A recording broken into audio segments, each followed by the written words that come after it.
కొలికపూడి శ్రీనివాసరావు గారు. ధన్యవాదాలు అధ్యక్ష. మా తిరువూరు నియోజకవర్గంలో విసన్నపేట మండలం తెలదేవరపల్లి గ్రామంలో ఎస్సీ ఎస్టీ బీసీ ఇతర పేద ప్రజలు సాగు చేసుకునే 232 ఎకరాల పట్టా భూమిని 2022లో అప్పుడు అధికారంలో ఉన్న ఒక వైసీపీ సర్పంచ్ బలవంతంగా భూమిని రిజిస్టర్ చేయించుకోవాలని ప్రయత్నం చేస్తున్నప్పుడు అప్పటి ఎంఆర్ఓ ఆ భూముల్ని రిజిస్ట్రేషన్ చేయకుండా రెడ్ మార్కులో పెట్టడం జరిగింది.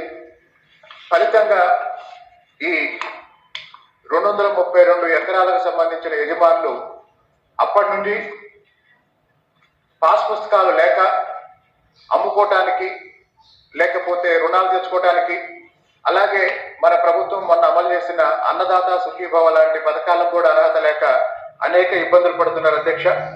దయచేసి తెలదేవరపల్లిలో ఈ 232 ఎకరాలని రెడ్ మార్క్ నుంచి తొలగించి ఈ ప్రజలకి న్యాయం చేయమని మీ ద్వారా సంబంధిత మంత్రి గారికి విజ్ఞప్తి చేస్తున్నారు అధ్యక్ష. ధన్యవాదాలు.